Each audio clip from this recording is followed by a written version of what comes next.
How you doing, folks? Welcome back to the GM's Alcove. Got another episode for you in my series, Refighting the Battle at Tifernum from SPQR, GMT's game of the wars and battles of the Roman Republic. Fantastic game. Definitely one of my favorites. In this episode, we're going to go into some shooting. We're going to cover the Samnites' initial moves and see how they counter the advance of the Roman legions. Of course, in the last episode, we showed the advance of the legions, the use of line commands, and how all those units move forward. But we haven't seen any shooting yet, and that's what we're going to talk about in this episode. We'll even roll some dice and see what the outcomes are. Okay, folks, let's jump into the battle and see what happens. All right, the next leaders in activation, initiative order, is going to actually be two Samnite leaders. We've got Statius here with the light infantry. He's initiative 4. And Pontius back here with the Samnite cavalry. He's also initiative 4. And between those two, as the Samnite player, I'll choose Statius to go first because he wants to use a line command on the entire front line of light infantry to have them move forward and throw their javelins at the velites that are oncoming. So that's what I'd like to do. So let's get a little zoom in on this. Okay, so there we got a nice little close-up. Now, of course, here is Statius. Okay, he's stacked with a unit, as you can see. Now, the first thing we have to take a look at when you issue line commands is, are you within command range of the OC, the overall commander? Now, here's Ignatius. That first number on his counter is a 7. That is his command range. So let's see if Statius is within range. 1, 2, 3, 4, 5, 6, 7, 8. He is not. Well, that means normally he would have to make a die roll on his strategy rating, which is at 5 in a circle with a red background. Only the overall commanders have those, or we utilize them in the battle, of a 5 or less on a D10. But there is an exception to that, and when you're playing the first turn of the battle, first turn of the game, you can ignore that requirement and instead automatically be able to use your line command even though you're out of command range of the OC, which he is. So he's going to take advantage of that and avoid having to make a die roll against Ignatius's strategy rating in order to do a line command. So he will be able to issue his line command. Now these are all light infantry, and that is going to be the makeup of this line, which the Samnites are able to do. And all of them are only one intervening empty hex between them. They have all the same orientation, and yeah, they all qualify for a line activation. So that's what they're going to do. So we're going to move these guys up and forward, and then we're going to take some shooting, and we'll get into the shooting details. Before we get started here, I should point out that firing and movement can occur at the same time. So you can have a unit that fires before they move, after they move, or during movement. However, from the point that they fire, all preceding movement has to be closer towards the target that they eventually shoot at, if they actually shoot during movement. Also, that when a unit moves into the zone of control of an enemy, they must cease all movement. That's important in this situation as well, as the light infantry Samnites will have to cease their movement for entering the zones of control of the velites, something they have to do basically to get in range of their 1-hex javelins.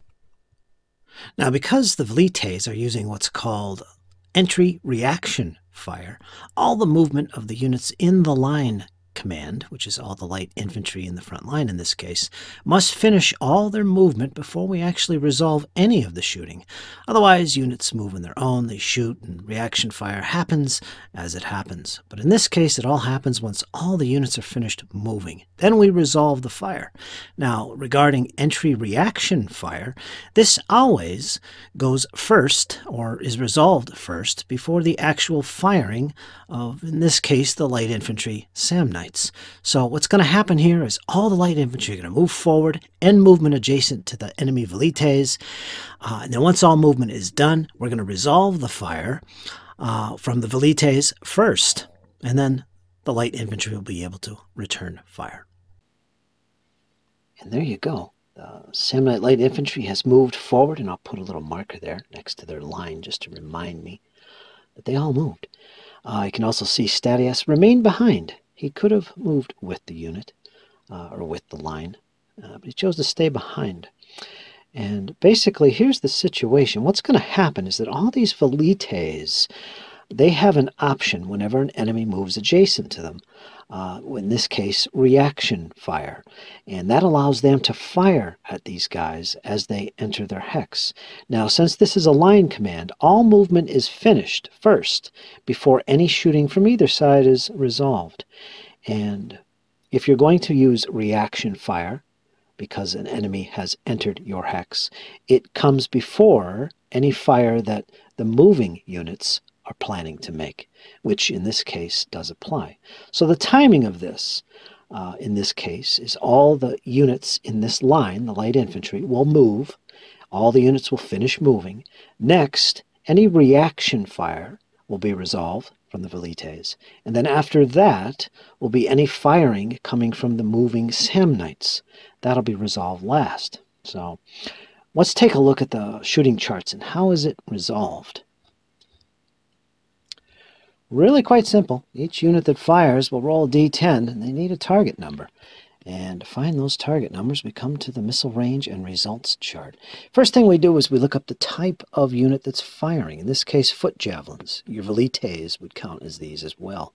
And you look at the range. Now, for javelins, foot javelins, it's really simple. They only have one range band. It's 1 hex away. That's one reason the Samnites moved adjacent. And the number they need to roll on a d10 is going to be a 5 or less. All right, so they need a 5 or less. There is some notes here. And I should mention that if you do score a 5 or less, you get a hit, and that's 1 cohesion loss suffered on the target. It's always 1 cohesion hit. There is an exception, and that's outlined here, where 2 cohesion hits result from a single missile fire that's successful. And that usually involves chariots and or elephants. So not the case in this battle. We'll ignore that. So every hit is 1 cohesion hit suffered by the target. There's some notes here. And of course we have missile die roll modifiers. You can get a good look at them. And as you can see, this one right here, if a slinger, archer, or any mounted missile unit moved or will move, they suffer a penalty of +1 when they shoot. The plus being a penalty. Remember, we need 5 or less. However, this modifier is not going to apply to our light infantry, our Samnites, and it's not going to apply for the velites either because they're foot and foot javelin. So they don't ever suffer this, even if they move or plan to move in the turn. The momentum behind the javelin is a bonus, as you can see, and the bonus is that they don't suffer a negative penalty. Also, you got other modifiers here, like shooting at skirmishers, which there are none in this battle. It's a +2 because, well, they're dispersed deployment.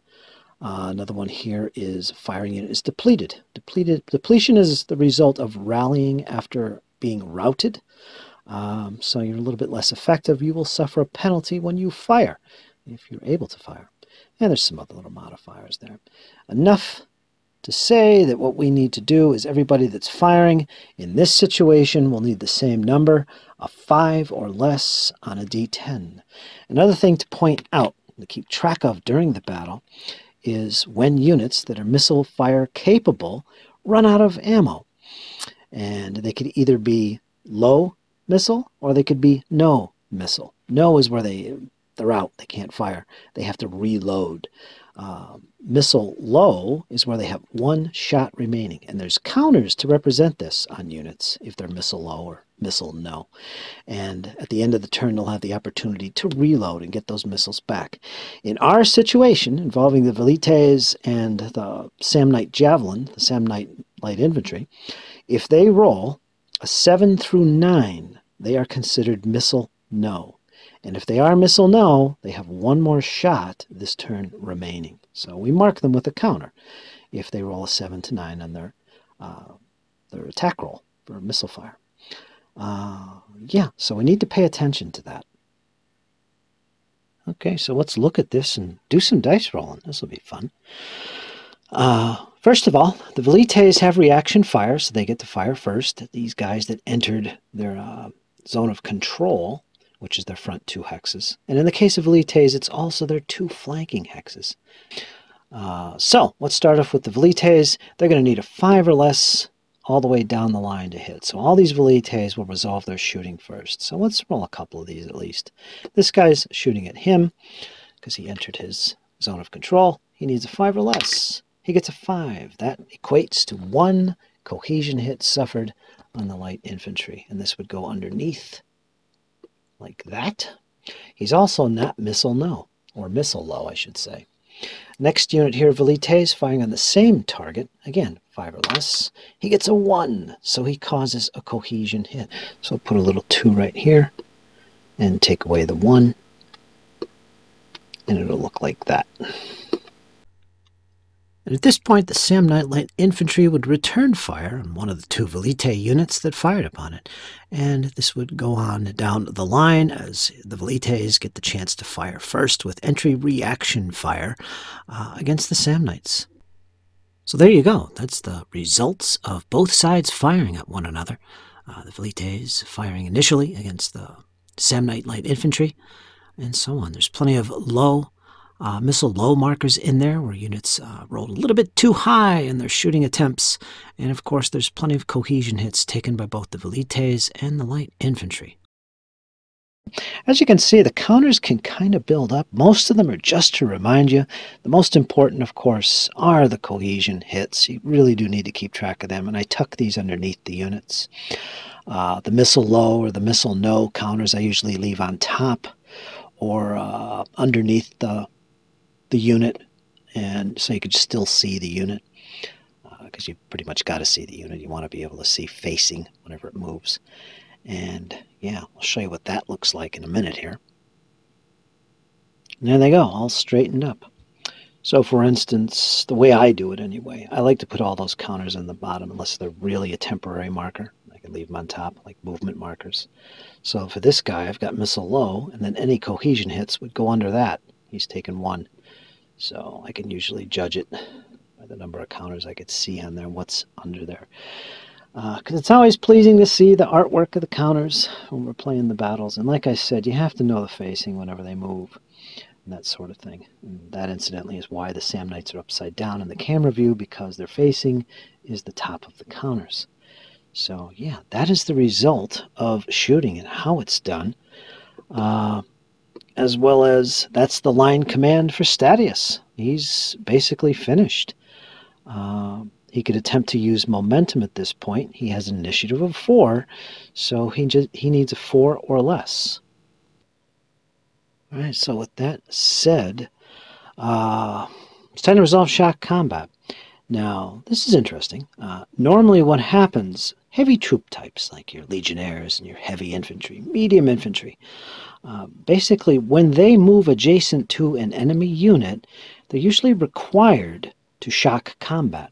And that's where these little markers, shock, must check TQ, come into play.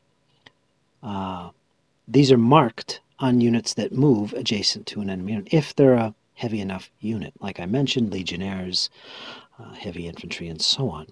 Light infantry are not required to be marked with this check, and thus do not have to engage in shock combat when they move adjacent to an enemy. That applies to all these light infantry, and it also applies to the Velites, which are basically light infantry as well. They're not going to be marked with this counter, which means they don't have to shock combat. If these were legionnaires, these Samnites, the light infantry that move forward, because they moved adjacent, they do have to be marked with a shock, must check TQ. In other words, there has to be a melee resolution. And those little markers are put on them the instant they move within adjacent to an enemy unit that's in their zone of control. They have to attack it. But it's not the case here. None of these units have to fight in combat. However, there is another way to initiate melee or shock combat, and that has to be decided now. After all the moving and shooting is done, we go into the shock combat segment, and basically one of the first things we do is indicate if any units within the activated leader, which is Statius, within his command range, in this case 5, any of his friendly units that are within 5 command distance can be marked as shock, no TQ. And that's the other marker here, the reverse side of it actually, this counter here. Shock, no TQ check. What that means is that unit so marked is going to engage in melee combat, shock combat, but there's no TQ check necessary. You might be asking, what in the world is a TQ check? Well, that is a check against a unit's, that's 7 right there. Right there, if you could see that. That is their TQ value, 7 in this case. Troop quality. That's their cohesiveness in battle. Very important. Probably the single most important value on a counter is that number right there, the 7. When you've taken enough cohesion hits to equal your TQ, you are routed. That's how important it is. And in addition, it's all used in your TQ test. The TQ test is a D10. You need to roll equal or less than your TQ value. So when you're marked with a counter that says shock must check TQ, you basically make a TQ check. Roll D10, you have to roll under your troop quality value. If you don't have to make that check, that's what that other counter says. You just initiate combat. You don't have to worry about that.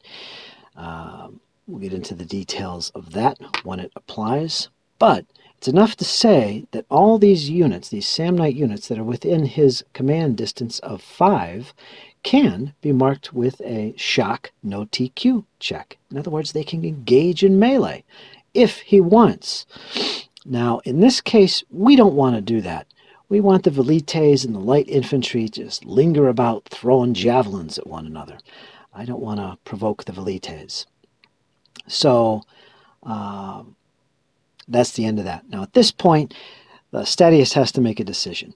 All right, he's not going to do any melee combat. We're past that. Now we go to the momentum phase, which is where he has to decide, am I going to attempt to use momentum to go again? Or am I just going to flip myself to the finished side and we'll move on to the next leader in initiative order? And I think he wants to attempt it. Now here's where the tricky part is. If he is successful at this, the opponent can attempt to trump it with an unfinished leader that's of higher initiative, which would be Brulianus with an initiative of 5. So there is some risk in it. So I'm going to attempt it. He needs a 4 or less. It's basically an initiative roll. He's initiative 4, so we need to score 4 or less on this die roll. No modifiers. And if he gets it, he doesn't. So he's turned over as finished. He failed his momentum attempt.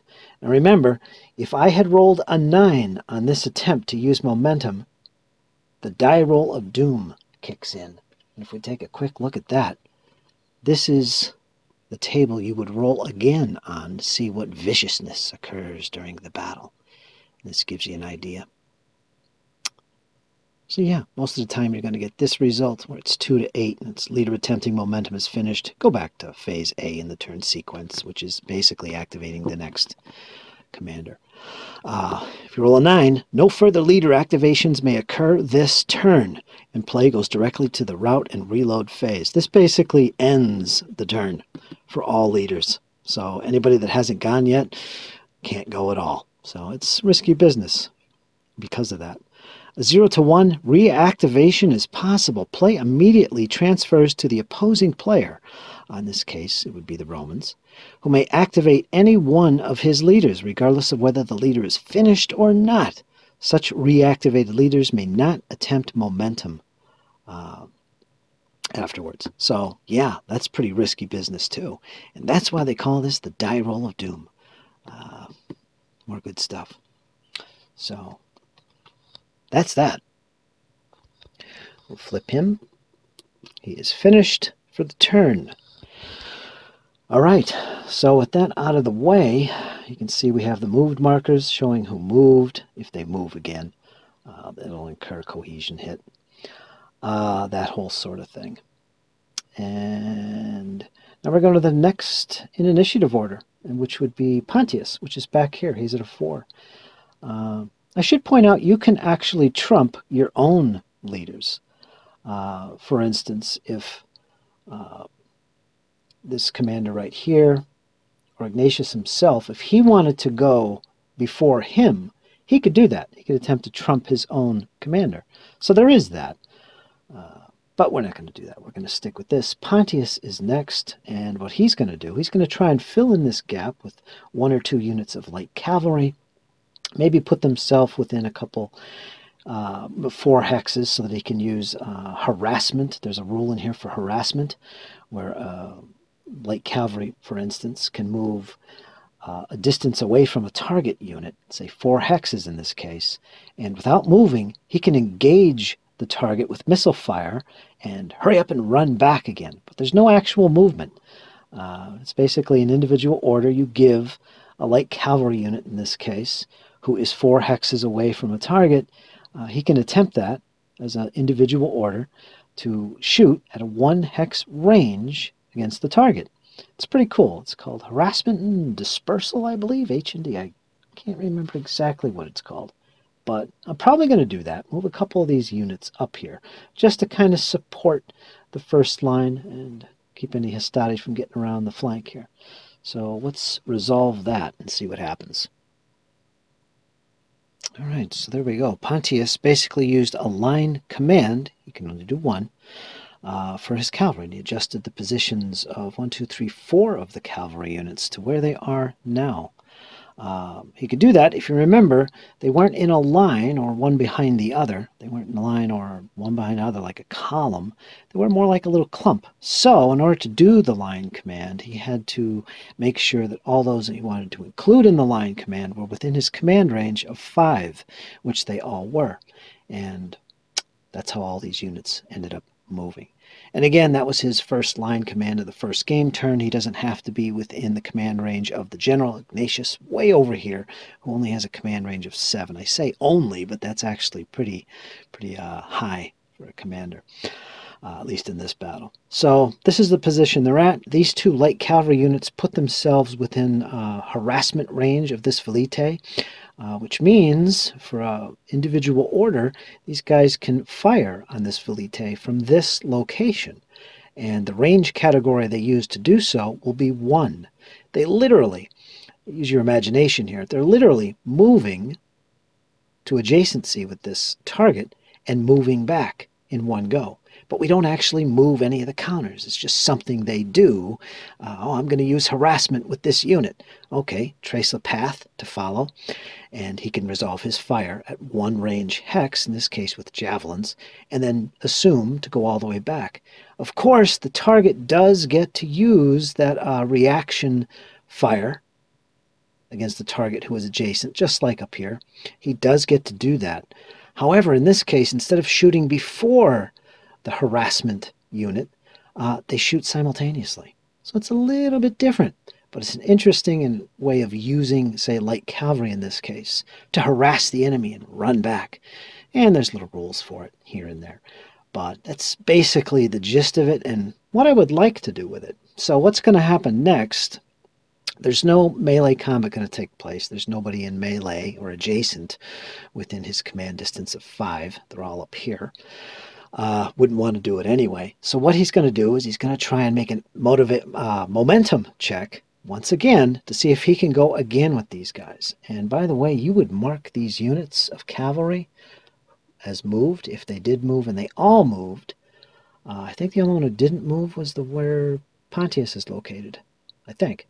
Well, they all moved. If they move again, they'll be penalized with a cohesion hit. And another thing about this harassment tactic is they have to be, the light cavalry anyway, have to be faster than the target. In this case, the target, the velites are 6, the cavalry's 8, so they're going to be able to do that. Their movement points are higher. Movement rate, I should say. So, yeah. So if I'm successful with this momentum, his initiative is 4, so I need to roll 4 or less. If I'm successful with it, I'll be able to use individual commands to use harassment on them. Let's see if we can get this momentum going. Now he needs a 4 or less. He gets a 2. He's successful. He has momentum. Now he has to do something with this. You can't just roll for it and that's it. And it is important to note here that he was successful at momentum, which means opposing generals that are higher than his initiative can attempt to trump that. And I think Rulianus, who has an initiative of 5, he's down here, he's going to attempt to trump him. Now, if he's successful, he will be marked as finished. And Rulianus is now the active leader. 3. Rulianus is successful. He needed a 5 or less. Pontius has been trumped. He is flipped and cannot take any actions for the rest of the turn. But Rulianus is next. And incidentally, Rulianus has initiative 5. Once he would finish anyway, next up would be Rulianus, and this gentleman right here, whose name I cannot see, he has an initiative of 5 as well. But since he trumped, Rulianus trumped, he will definitely go next. So there you go, folks. That's the trump rule in action. I do have to say one thing, though, about the trump is if the guy trumping, making the trump attempt, in this case Rulianus, if he fails to trump Pontius, Rulianus would be flipped to finished, and he therefore doesn't get a chance to do anything. So that's the risk of trying to attempt to trump. I don't think it's wise to trump at every opportunity, just when you think it might be important to do so, or to prevent an opponent from making that killer move on your flank, for instance. In this case, I'm just basically demonstrating what's going on. I don't think I really would take the risk of trumping here, but I did, and I got it. So Rulianus is next. He gets to activate and do some stuff. So that's next. So there we go, folks. We just saw the Samnites move up, engage the Velites, the Roman Velites, and some javelin fire. We'll see what happens next. So far, pretty typical. Both armies are advancing on one another, moving forward. Light infantry are engaged, and no tricky stuff, just pretty straightforward. And we'll see what's next. Rulianus is up next with that successful trump attempt against the Samnites, and we'll see what he does with that. Probably not a whole lot. It's in the beginning stages of the battle. Nobody's really going to take any big risks, I don't think. But we'll see what happens, folks. As always, leave me some questions or feedback. If you have any questions on SPQR, shoot them to me. Let me know your thoughts on SPQR, GMT, board games, and all that. You want to see more of this stuff? Let me know. Like, share, subscribe. You know the drill. Folks, hang in there. It's only going to get better. Stay tuned. The next part is coming soon. Take care, folks.